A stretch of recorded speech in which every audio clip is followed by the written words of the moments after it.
video, so I can make a little video for the listeners. Yeah, you've just taken off the reed there. Yeah, so it's a double reed, and it's two pieces of cane and are tied together. Like the uilleann pipes. Yes, exactly. But it's a little bit smaller. So when I place that in my mouth and I blow through it, it makes a kind of a duck-like sound, like that, which isn't very pleasant. But then when I attach it to the vocal or the mouthpiece of the instrument, then it kind of amplifies that, and hopefully we get a decent sound out of it. So we can go quite low, or we can go high. So it's quite a nice big range. Yeah. So which is great for accompanying singers in the operas and so on, and that's why Mozart would have used it in his operas, and Puccini and Verdi. So it's a very, very busy woodwind instrument, more so than the flute or clarinet, as people would think, would be. But we're kind of at the back, and we don't generally get a lot of solos, as in, that everybody, oh yeah, I know that. But we kind of accompany the voice, and we're very important there. And will you give us a few tunes there? Give us some of the famous kind of orchestral excerpts. So I suppose most people would be familiar with the Fantasia video with Mickey Mouse conducting, and the broomsticks take over, and the bassoon looks almost like a broomstick. So you might be familiar with this tune.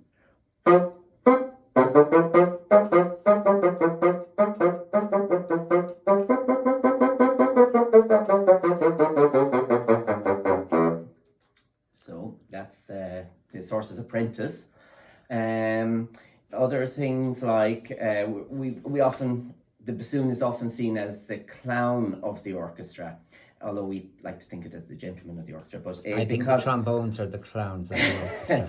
Yeah, well, certainly we get to play a lot of quirky music and fun music. So I'll just play a little bit of this children's song, the Teddy Bear's Picnic, to give you an idea as well of what we can do.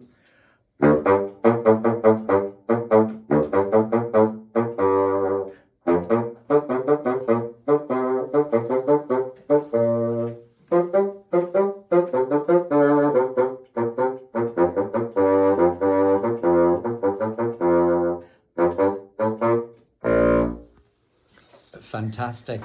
So yeah, that's we had great fun. What about in the Hall of the Mountain King? And the Hall of the Mountain King, yeah, that's a tricky one.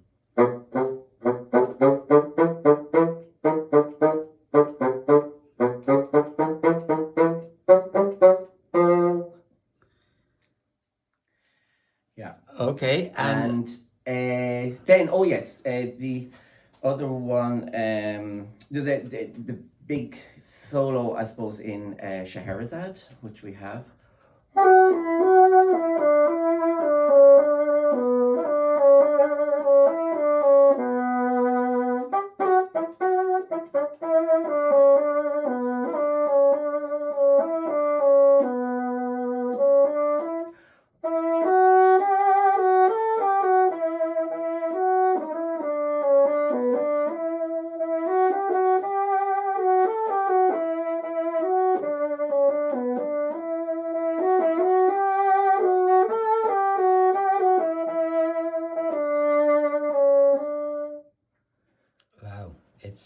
It can be so lyrical, can't it?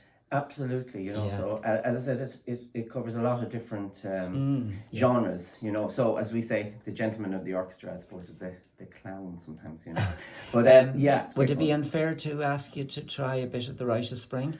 So the Rite of Spring, yeah. So when Stravinsky wrote this, he originally wrote it for a French bassoon, which can play quite high.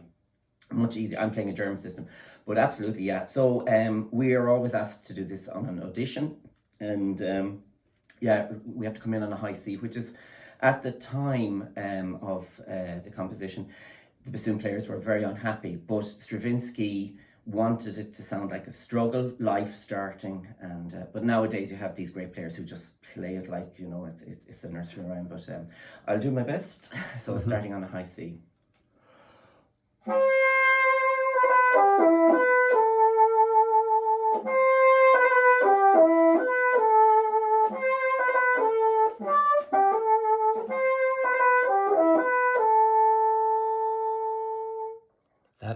iconic, that solo. It's very lonesome. Yeah, Yeah. yeah. But yeah, it's funny. Some of the a lot of the when we play it now, if you actually copy out the notes, it's Freddie Mercury's "We Are the Champions, my friend." Yes, yeah, So yeah.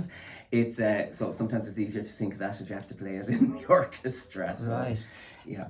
Listen, I really appreciate you bringing in the instrument, Michael, and sorry for putting you on the spot like that with some of my requests. But yeah, it's a wonderful instrument, and if you wouldn't mind just holding it up so I can just get a, yeah, it's, yeah, fantastic. Okay, thanks very much, Michael. And